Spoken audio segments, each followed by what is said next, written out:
Good morning, good afternoon, or good evening, depending on where you are in the world today. My name is Sharon Florentine. Welcome to today's Security Boulevard webinar, The Age of Collaborative Security, brought to you by CrowdSec. We have an awesome webinar for you today, but before we get started, I need to go over a couple housekeeping items with you. First of all, today's event is being recorded, so if you miss any or all of it, or you just want to go back and watch it again, you absolutely can do that. We'll be sending an email with a link to access the webinar on demand, or you can go to securityboulevard.com/webinars, and it will be there for you. We are absolutely taking questions from the audience, so you can use the Q&A tab on your console to submit your questions for our speakers today. We'll try and get to as many of them as possible at the end. If we don't get to your question today, rest assured that the presenters will get a copy of all the questions submitted, and they'll be able to answer those after the fact. So do not wait, do not hesitate. Send your questions in whenever they come to you. At the end of the webinar today, also, we'll be doing a drawing for 4 $25 gift cards. So stick around and see if you are a winner. And with that, I am pleased to introduce our speakers today. And my apologies for my pronunciation here, but I am joined by Philippe Humeau, who is CrowdSec's founding CEO. And I am joined by global security expert and chief research officer from FSecure, Mikko Hypponen. Probably didn't nail those, but welcome, gentlemen. It is a pleasure to be here with you. I'm going to put myself on mute and turn my camera off and let you get right to it. Thank you, Sharon, and thanks to all of you for joining us today. Indeed, my name is Mikko, and I've spent all my life working with computer security and trying to defend people's privacy. And of course, 30 years is a long time in any field, but let me tell you, it's an especially long time in the field of computers, networking, and information security. I've always carried with me a floppy disk just to remind myself of how long I've been working in this area, because it's a good reminder on how the world changed. When I started working with computers, when I started analyzing malware, they were not spreading on networks because we didn't have networks. The internet revolution came and changed the world. And the most important lesson I've learned about technologies is that if they are good enough, soon enough, our societies won't be able to function without those technologies. That change hasn't exactly happened yet with the internet, but it's on its way. But if you look, for example, at technology like electricity, that would be a great example of some kind of technology that we wouldn't be able to live without. I mean, if you have an extended power cut today in any modern society will stop functioning because our factories won't work, we won't be able to move around, we won't be able to communicate, we won't be able to make food.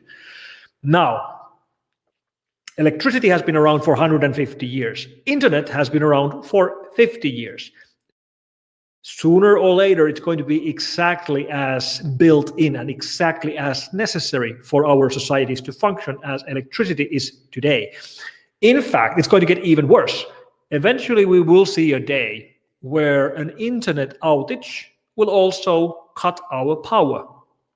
Today, obviously, it's already the other way around. If you have a power blackout, of course, the internet goes out as well. Eventually, it's going to be the other way around too. Why? Because we are building connectivity into everything we create. The internet revolution already took all of our computers online. Next, it's going to take everything else online. Eventually, everything will be online. The main reason why this is going to happen is that data is valuable. Data is money. So everybody, every manufacturer of any device will want to collect data like where our customers are or how our customers are using our devices. This revolution will happen whether we agree or not, whether we like it or not, and it's well on its way. And when I say that internet is 50 years old, well, it is if you start counting from this. This is a logbook detailing events happening at the Stanford University in California in October 1969. At 10:30 p.m. in the evening, there's a note that they talked to SRI. This is the first packet which ever went online on the internet. This is where internet revolution started. And I find this personally interesting because I was born in the same month. I was born a couple of weeks before this happened. So I'm a little bit older than the internet. This is how old the internet is. And the whole revolution that has gone through our world over the last 50 years has really changed everything around us, not just the internet, but for example, the revolution of Unix, which is also now 50 years old. I've spent the last 30 years working for FSecure. That's a security company headquartered in Helsinki. Yes, I've worked at the same company for 30 years, which is probably not the brightest idea, but that's exactly what I've done. And during those years, we've done a lot of different things, but one thing we've been doing, almost all of it, is build endpoint protection systems, like end-user antivirus systems, for example. For that purpose, we've been running a lot of data collection systems and honeynets and honeypots and sensors. So we get a picture of what's wrong in the internet. What kind of malicious traffic are we seeing? What kind of port traffic between different devices? What kind of trends? What protocols are common? What kind of attack scanning traffic do we see? One thing we have collected for 15 or 20 years now has been botnet traffic. Like, what kind of bots are most common? What kind of malicious malware bots are being used? And as you might expect, almost all of that traffic has always been Windows malware. That changed 2 years ago. Around 2 years ago, we, for the first time, started seeing more Linux-based malware traffic than Windows-based malware traffic. Yes, we are seeing more Linux-based malware traffic on the public internet today than Windows-based malware traffic, which is a bit surprising, maybe a bit odd, but there's a very good explanation for this. Because this Linux malware traffic is not coming from Linux desktops or Linux workstations, not even from Linux servers. It's coming from IoT devices. Vast majority of connected devices, like TV sets, for example, or set-top boxes or kitchen appliances, which are online today, are running some distribution of Linux. And there's a handful of really common IoT botnets which run on these Linux platforms, but they are so widespread and they generate so much traffic that they are now outnumbering Windows malware. And I was frankly shocked when I started seeing this change happening. I wasn't really expecting Linux to bypass Windows in the amount of malicious traffic. And also, I've also always seen Linux close to my heart. Linus Torvalds, the guy who originally created the kernel, is a Finn. He actually used to study in the same university where I was studying, roughly at the same time. I knew Linus at the time. Now, of course, he's living in USA. I haven't seen him for at least 4 years now, but we still like to think there's a little bit of Finland inside of Linux. Another thing which is obviously also connected to early 90s and Finland is SSH protocol, port 22 TCP, which is a Finnish innovation as well by Tatu Ylönen, who at the time wasn't studying at the Helsinki University where I was, but at the Technical University of Helsinki, which is the other hotspot. And then when we look at how the world turned on its head during these 30 years, nobody would have expected this. In fact, if somebody would have told me that eventually the biggest problem on the internet based on the amount of malicious traffic is going to be Linux traffic, I would have never believed that. If I would have been told 30 years ago that eventually we won't be fighting malware written by teenage boys for fun, but we will be fighting malware written by organized crime gangs who make millions and millions with password theft, with credit card theft, with banking Trojans, with ransom Trojans, with denial of service from widespread botnets. That would have sounded like science fiction if I would have been told that nation states will enter this area and we will see more and more malware written by governments, like governments writing malware. That would have sounded like science fiction as well. Well, all of these things happened. All of these things did become the reality. So if we are trying to now see what's going to happen in the future, whatever it is, it's going to sound like science fiction. One word which gets thrown around a lot nowadays is cyber war. When we look at conflicts like, let's say, Russia, Ukraine, that's a conflict or a war which is being fought on land, on sea, in air, in space, and in cyberspace. So cyber has become yet another domain for us people to wage war, yet another place where we can fight and where we can wage war. And it's interesting to think about these domains for conflict and domains for war: land, sea, air, space, cyber. Clearly, it's not going to end here. Like, what will be the next domain? What will be the sixth domain for conflict and for war? And whatever it will be, it will sound like science fiction. Who knows? It could be nano warfare, like cell-sized robots which you could put airborne like an aerosol, which would enter the bloodstream of your enemy soldiers and enter their brains and change their thoughts. Does that sound like science fiction? Yes, it does. Exactly like cyber war sounded like science fiction 30 years ago. And the thing that is the best solution in my book in fighting these different problems, whether it's money-making organized online crime or nation-state attacks, is that the defenders work together. Collaboration. And this hasn't been always obvious. When I started early on, when malware still looked like this, we had a few nasty early years where we had a bunch of startup companies who wanted to build defenses against early malware, but they weren't sharing information. So when one vendor found a new virus spreading on floppy disks, they added detection for the virus, they named the virus, but they didn't share a sample with anyone else because now they were the only ones who could protect against it, and it was unlikely the competing companies would find the malware because they weren't spreading on the internet because internet didn't exist.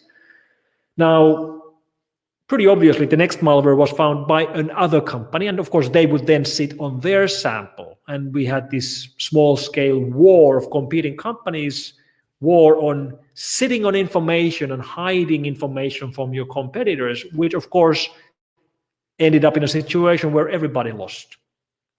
Gladly, this stage didn't last very long.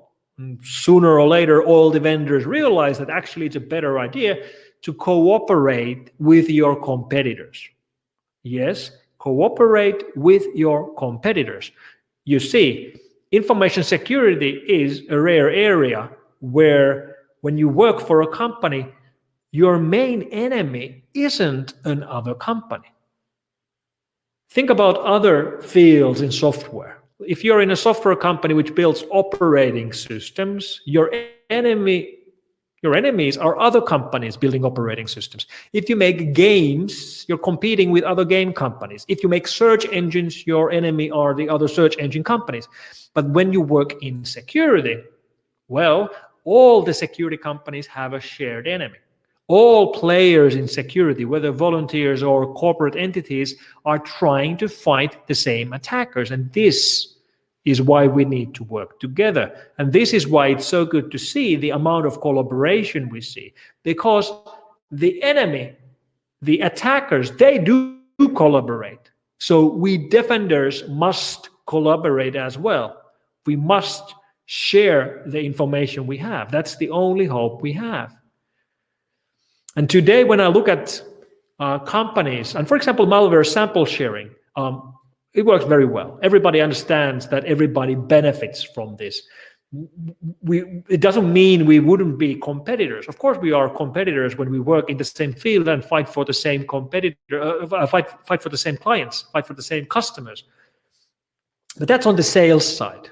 When you come to the techie side, when you come to the nerds, everybody works together. We share the same problem. We're trying to solve the same issues.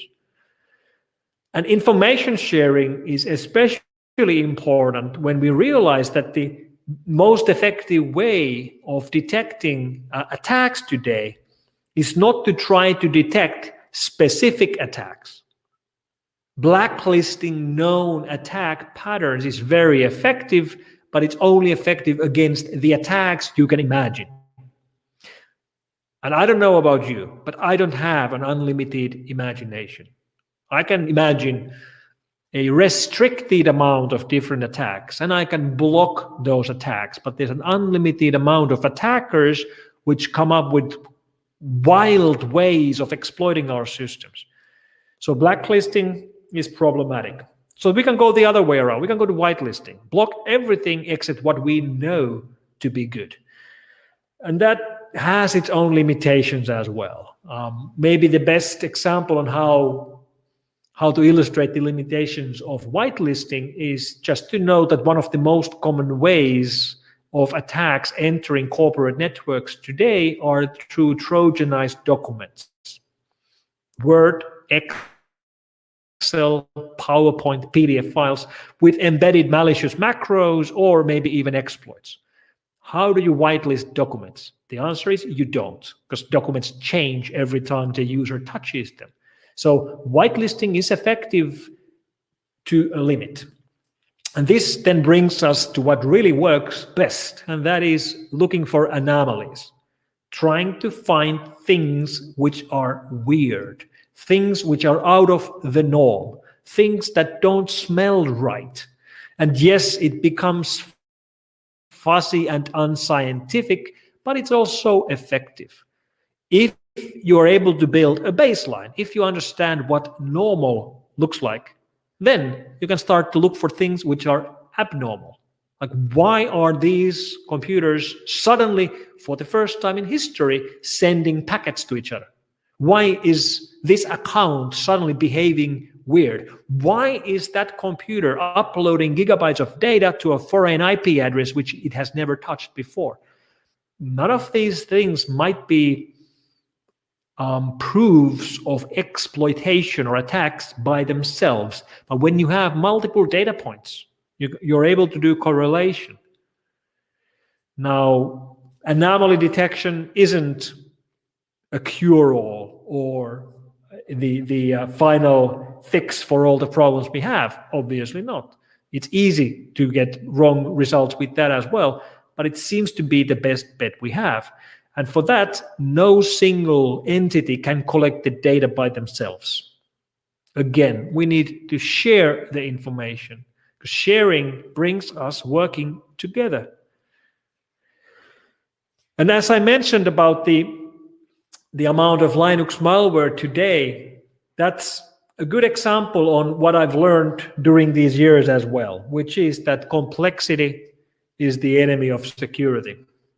The more complex our systems are, the harder they are to defend.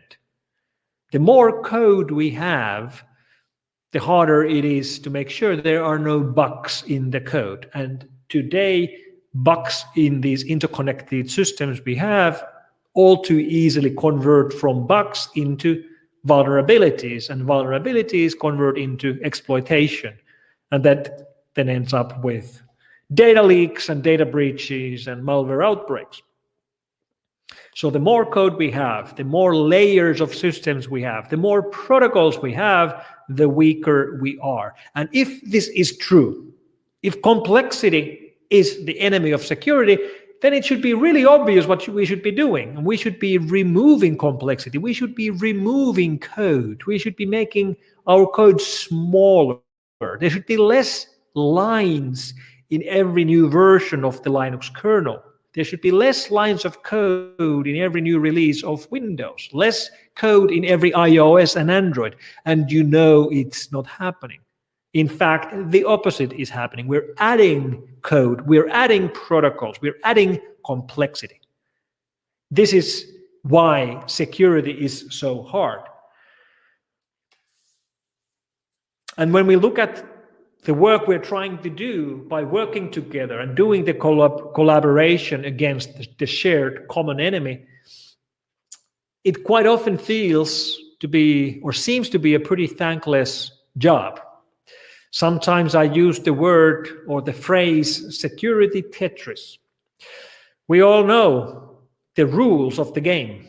In Tetris, you're trying to make whole lines. That's your target. When you make 4 whole lines at the same time, you get a Tetris. If you make 1 whole line, it just disappears. You're trying to make the lines disappear. That's your goal.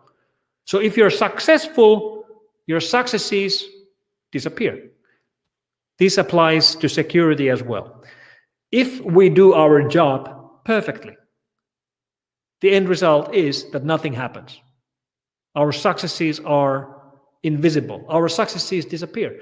However, when we fail, when we who work in security fail in doing what we're trying to do, that is highly visible. That will end up in situations where you go and see data breaches, data leaks, malware outbreaks. It is a pretty thankless job because your successes are invisible. I remember I was doing a briefing to a big client of ours maybe 2 years ago. I was in this fancy headquarters. I was at the top floor. We had the leadership team around a round table. I was giving them a briefing about the latest attacks. And then we spoke about their own security systems and what they were doing. And then the CFO, the guy in charge of money, he looked at their bookkeeping and looked at the money figures. And then he asked me that it says here that we've been paying quite a bit of money to your company over the last years. Like, why are we paying all this money to you? We have no security problems. And that's exactly the point. That's why they were paying us the money. They were paying us the money to make sure that they wouldn't have security problems. So what I answered to the CFO is that I told him that, you know what? This boardroom where we are, it's really nice. It's really clean and shiny, very impressive. You know what? You can fire all of your janitors and all of your cleaners. You don't need them because your place is so clean already. I think he did get the message, but this is the challenge we face. Data is more valuable today than ever. Data is what the attackers want, and data is what saves us. And the only way we can fight back is by sharing the data we have, working together, working with collaboration, working together against the same enemy. And rarely is anyone thanked for the work they did to prevent the disaster that did not happen. This is the end result of what we're trying to do here. So I want to thank you for your work, the work that you do to help prevent disasters which will then never happen, thanks to your work. And the work being done to defend our networks has to change from the old idea of building walls, the idea of building secure and safe castles surrounded by tall walls or firewalls or gateways or filters, trying to keep the enemy out. This is something that we used to be able to do, or we thought we were able to do. And these times are gone. There is no outside. There is no inside. We are now running in a borderless network where the cloud has become part of every network. And if you're just trying to keep all the attackers out, you're focusing on the wrong thing. We should be focusing and paying attention to what's happening in our internal network, assuming that the enemy will get in anyway, assuming that our safeguards will fail, assuming that all the investment and work we put into our gateways and filtering and firewalls will fail. And nobody likes to think that, but that's exactly what we should be thinking, because that changes the mindset from trying to keep everybody out into trying to detect anomalies, trying to detect breaches so we can react to those breaches. The castle walls are down. That's where we are today. And with that, let me turn it over to Philippe. Thank you, Mikko. Really, I love this introduction, or more than introduction, that you're thinking about security. And about this size, of the data sphere we are looking at, because indeed, it's all about data, right? So if you look back in 2010, we had something like 0.1 zettabyte of data globally. The figure comes from hardware, hard disk drive makers. So they are in the first row to know how many data are stored yearly worldwide, right? So 0.5 zettabyte. And by then, cybercrime cost was something like less than $1 trillion, like $1 billion, sorry. So it's extremely large numbers, 10 exponential 12. So with viruses, Trojan horses, botnets, and all, that was a big time for SQL injection, cross-site scripting, blessed times. And now, today, we sit around 13 zettabytes. So the number of data that has been created and stored is like 26 times bigger in just 10 years. It's just an amazing figure already as such. And the amplitude, the cost, the global cost of cybersecurity is $6 trillion. It also expanded noticeably by a whole lot. So the point here is that many new malwares are released every year. It was 65 million back in 2010. It's 1 billion this year that are expected. It's crypto and identity theft. It's ransomwares. It's cyber warfare. We talked about it. It's mobile malwares and all. It's IoT malwares like we saw. So, and it's just going to amplify more. I mean, in 2025, we're looking at something like 51 zettabyte. So it's even a time 4, once again. And we don't know what's next. I honestly have no idea what's next. Like Mikko, he explained it could be like, for example, nanoparticles or nanocells, sometimes some kind of boats in your blood. It could be anything else. It could be whatever new attack range or new attack class or new attack system they can come up with. What we're sure about, though, or quite confident in, is you will have to control them somehow. And you will use a network. And if you use a network, you will use IP addresses. There's no way around it. I mean, worldwide, everything that is exchanged, even with your phone, is based on IP addresses. Nobody exchanges data anymore through the old WAP or whatever SMS system. It's over. Everything goes through the channels of 4G, 5G, FDDI, DSL, you name it. All of these need IP addresses. Obviously, IPv4, IPv6 also, because we need more and more every year. So yes, hacking is a cooperative game, definitely. If you look at this illustration made by CrowdSec, and thanks to them, they made a huge research on that. There are tons of groups around the world that are collaborating together. Some are providing services. Like you want many IPs, you want new servers, you want accesses, prime or lower grade, you want credit card numbers, you want a payload to infect whatever central uranium enrichment central you want in Iran, you name it. It's available. You can buy it, right? And then there are the distribution vectors that you can rent for a while, or DDoS system that you can rent for a while. And then you as a hacker can monetize all of this. Whatever you're doing, you will find ways to make money out of it. We're pretty sure about that. So they are collaborating in terms of it's segmented and they work together. But moreover, they found out that there are tons of groups. Okay, so Mikko and his team is digging into this, and they know the names and they know their relations, but it's impressive, it's enlightening to see that all of those groups work together. They operate, they distribute, they share, they affiliate, they work together on some operation, not another. They are competitors one day and collaborative together the other day. So basically, they are way more organized than we are. Think about it. It's like if you would be in a military base, right? And some crazy guys, like 20 of them, would come at the door, starting to shoot everyone. If you come out of the barrack one by one, they will win, obviously, right? One by one, 20 guns, you're dead. But if you guys inside the barrack says, okay, you know what, we're 2,000 here. So instead of going one by one outside and being picked on, let's go together like 100 or 200 of us, and we'll overcome them. It's exactly what's happening. When you're defending yourself alone in your own part of the world, whereas they are collaborating together constantly. And this is a result. I mean, I could have had a ton of other logos here because there's a huge breach every other day. Lately was Facebook with like what, 500 million account? Let's choose a figure together. 500 million account? Well, that's crazy.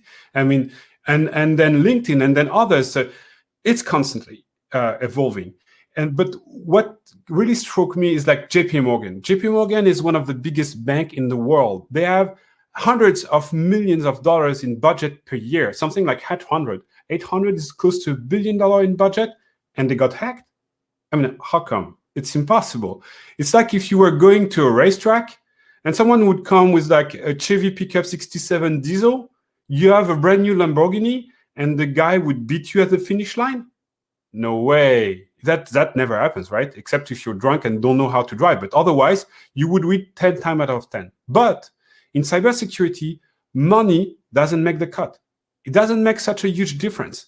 Look, JP Morgan, $800 million. Do you think the people that stole them 83 million accounts were using $800 million in offending means? No. They were probably spending $80,000 maybe. So the ratio is totally disbalanced here. It's crazy, right? And this is an asymmetrical game. This is where it's in favor of hackers. So first of all, they team together, right? We saw about that. But think about the time.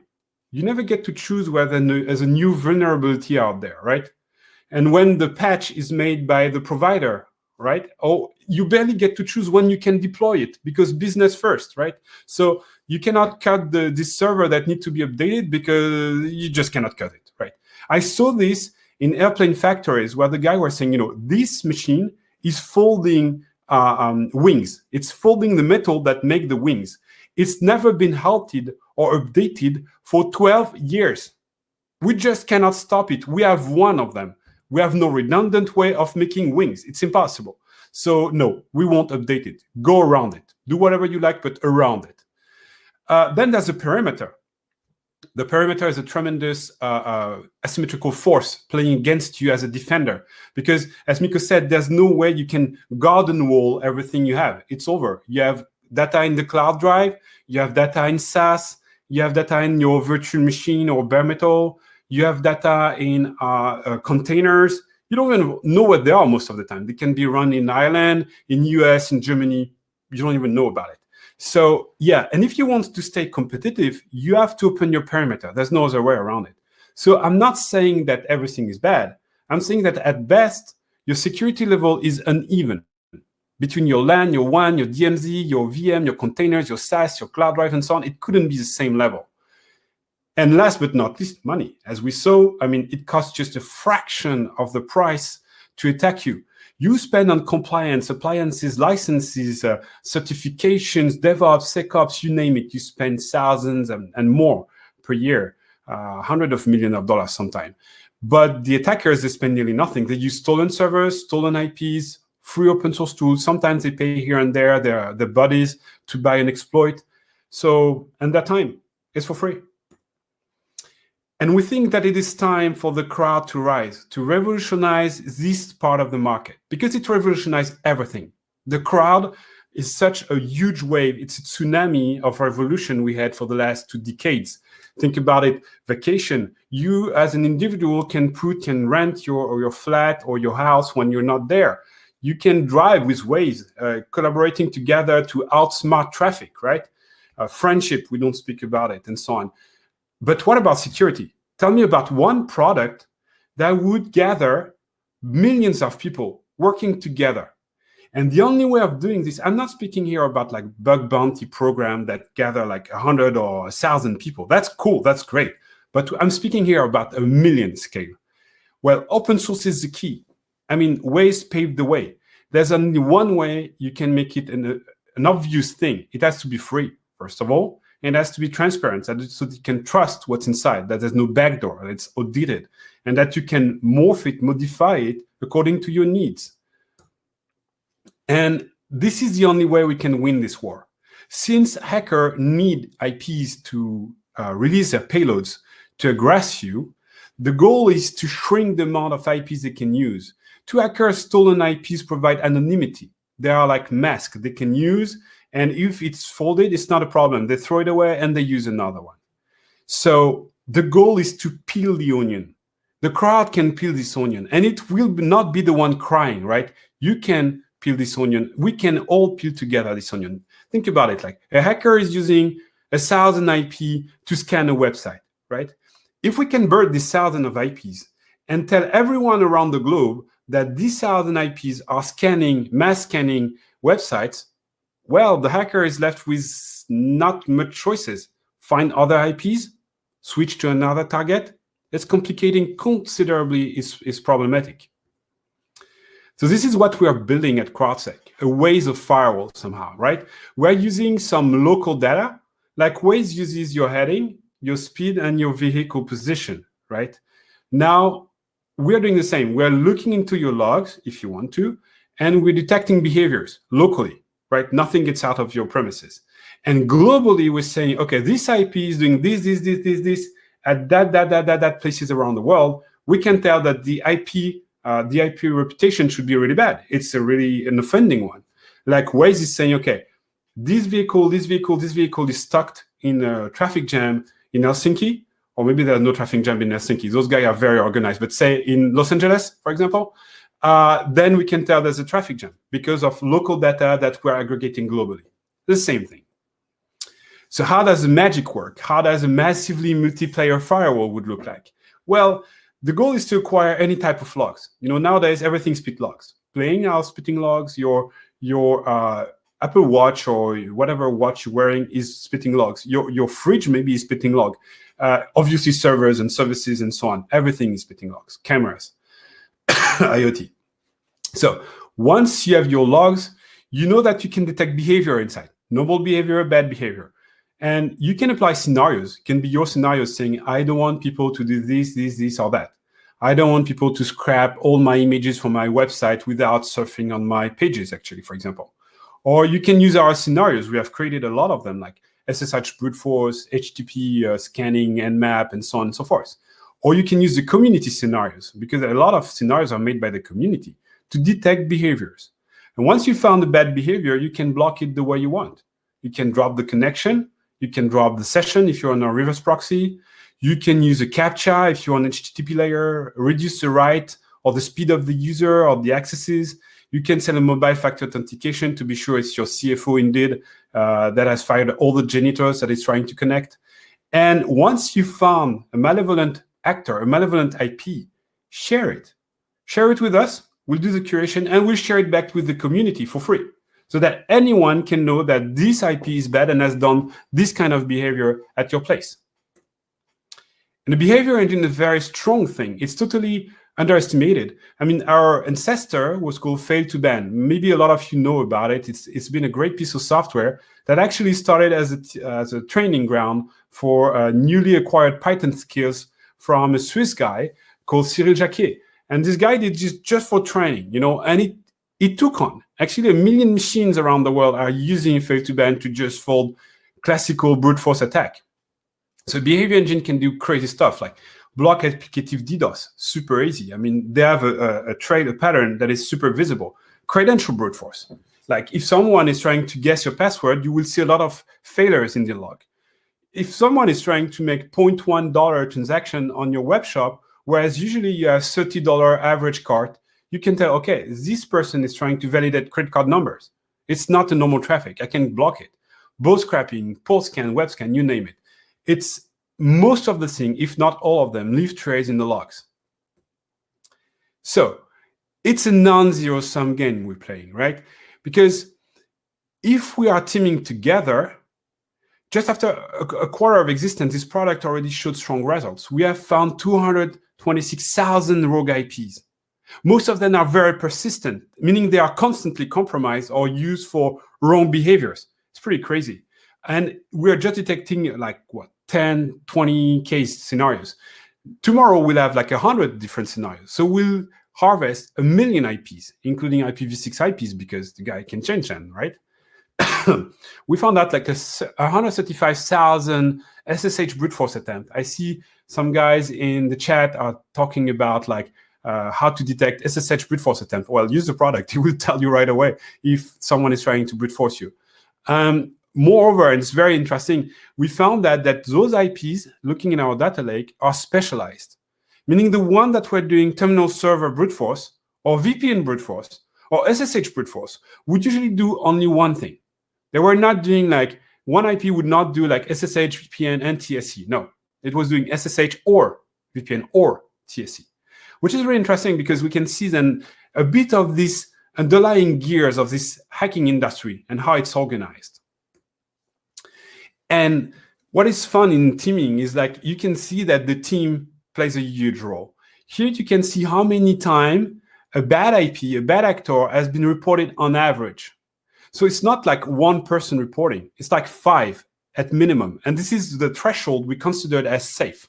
As soon as we have 5 people, different person reporting, then we say, okay, this IP has to be really wrong. It's been reported by too many people with 2 different typology and network connections and stuff.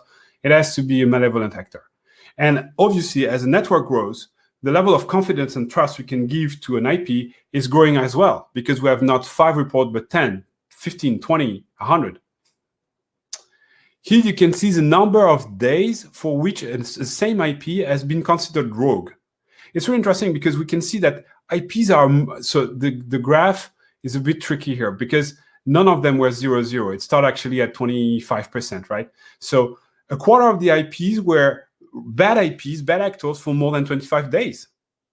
I mean, and 10% of them were even worse than 50 days in a row, meaning they were constantly attacking and doing nothing else in life. Or, I mean, if they were doing anything else, nobody cared about it and nobody took time to clean them up.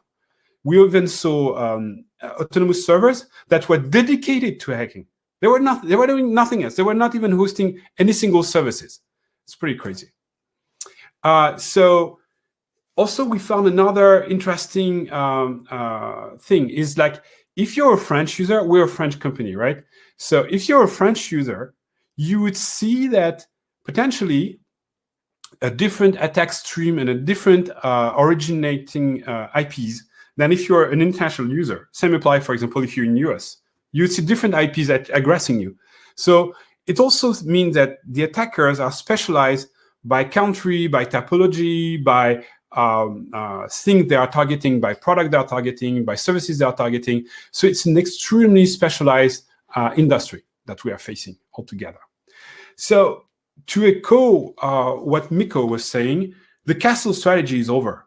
You know, it was the cuddle bear of the CTOs in the 80s and 90s, where the guy had a firewall and say, you know what, we're safe.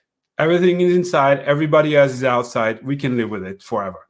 Now it's not true anymore. Resources are scattered across the globe, across different clouds, across different environments.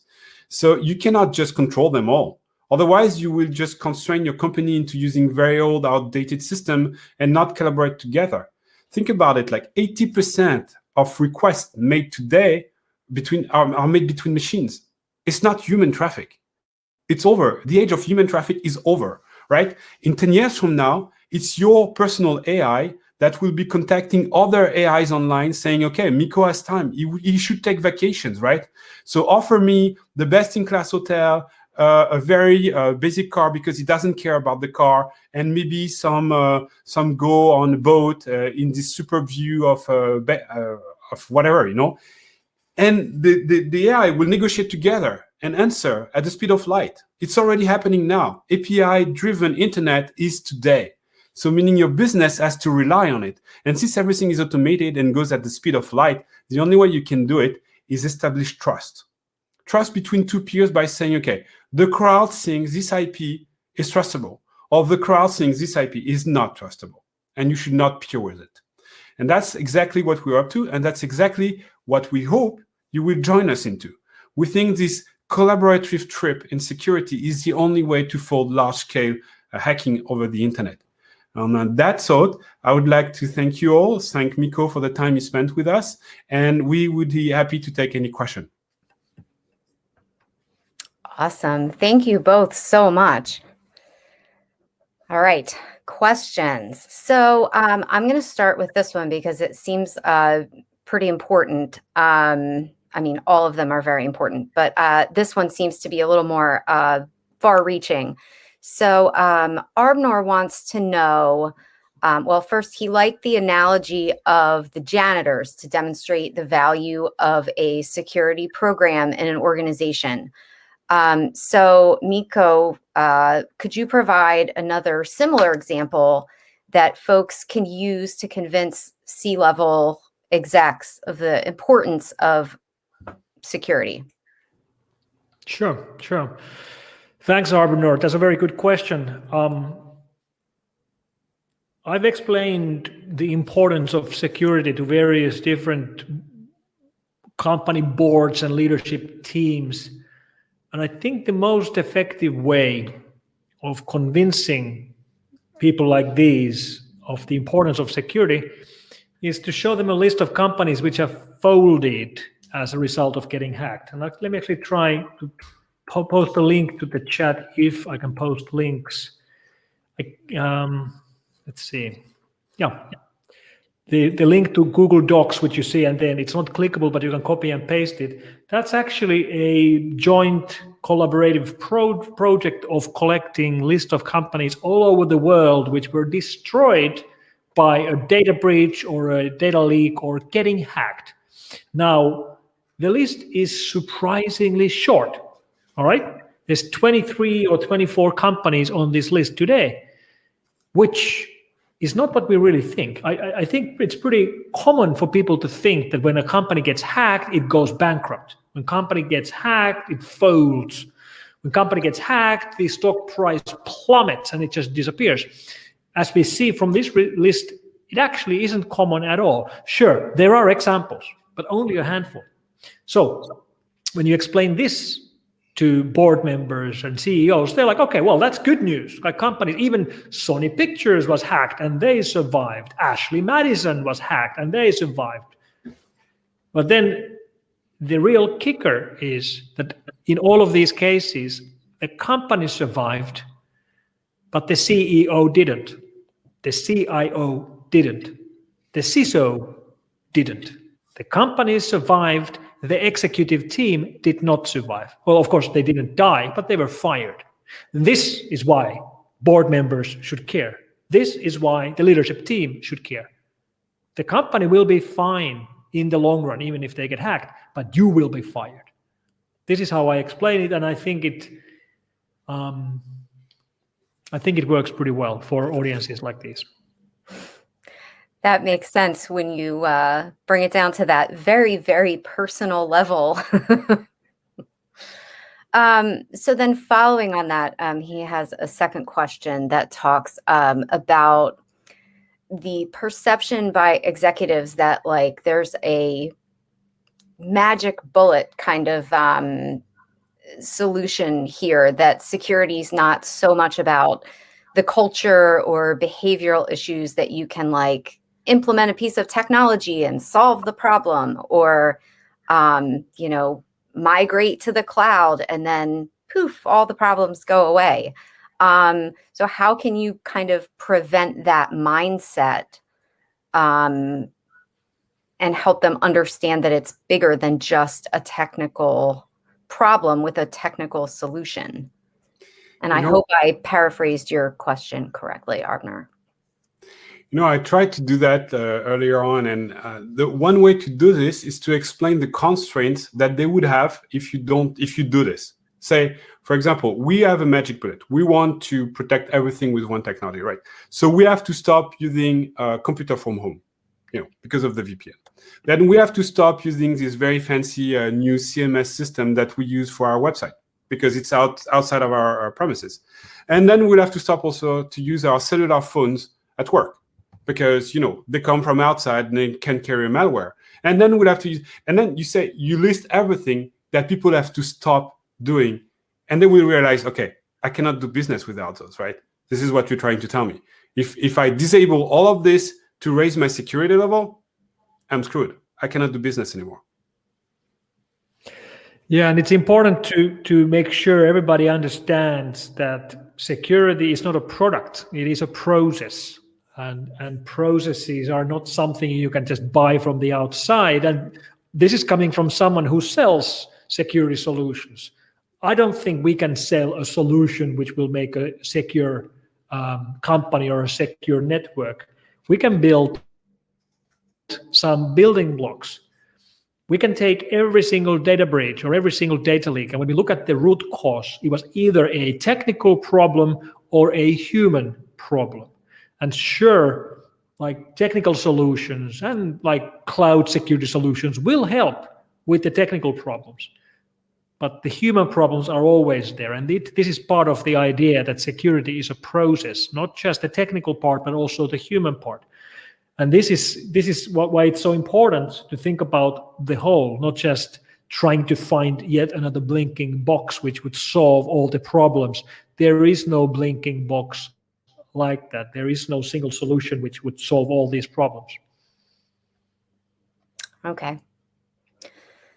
All right, let's see. So we've got a question here, speaking of technology-based solutions.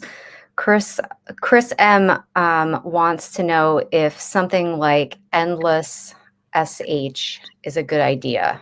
Endless SS. Yeah, I can never say that correctly. Or is that more like just a fun project? It's a wordplay on Endless SSH. So yeah, I always miss an S somewhere. It's not really.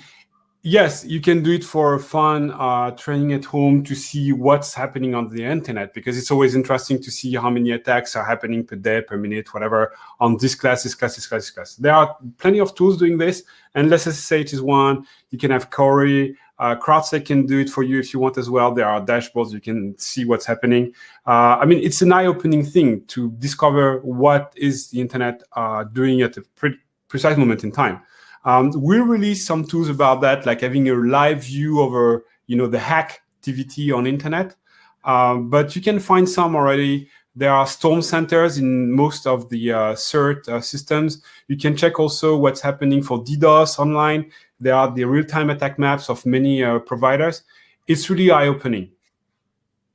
And for those who are not familiar with the Endless SSH project, it's a target. It's when you try logging into an SSH server, which is running Endless SSH, it's not a real server at all. It just sends the welcome banner very slowly forever. So when you have someone scanning for SSH servers, when they find this one, they will get stuck on it like you would get stuck in a target.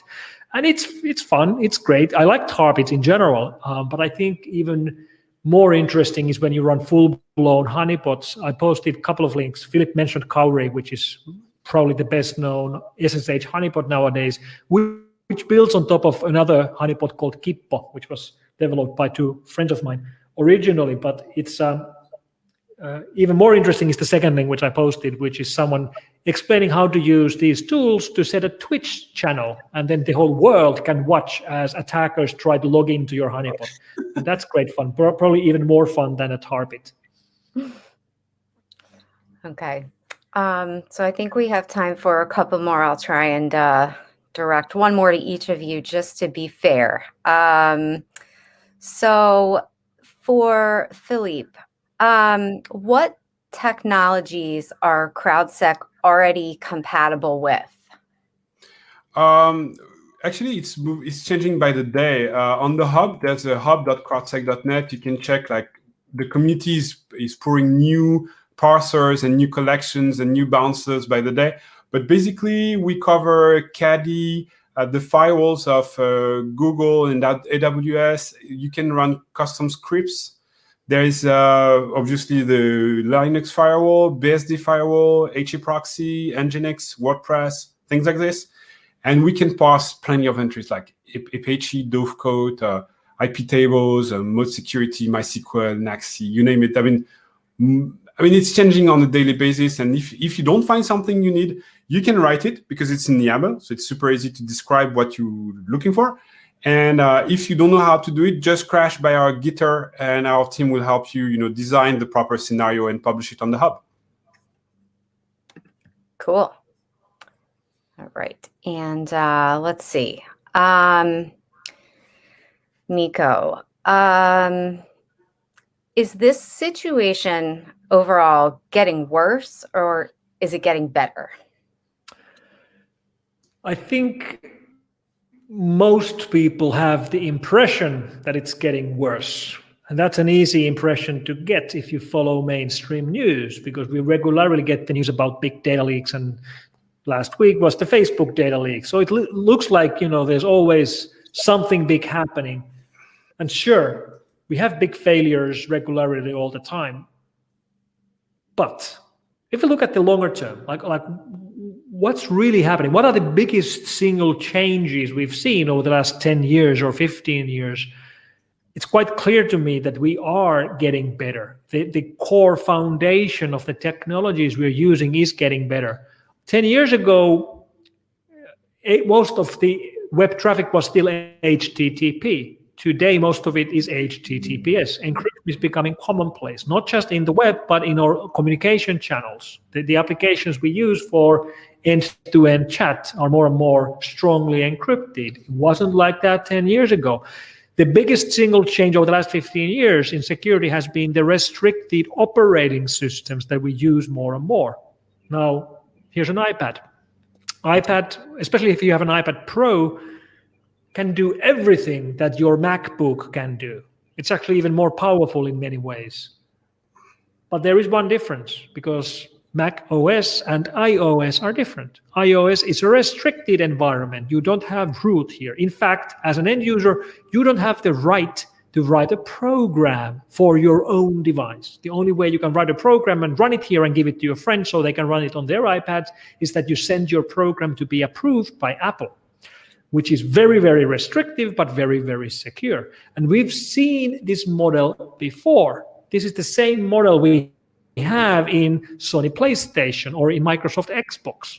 And we don't see malware or attacks on PlayStations and Xboxes either. In fact, it's quite surprising when you think about Windows. The most secure version of Windows Microsoft has ever shipped is inside an Xbox.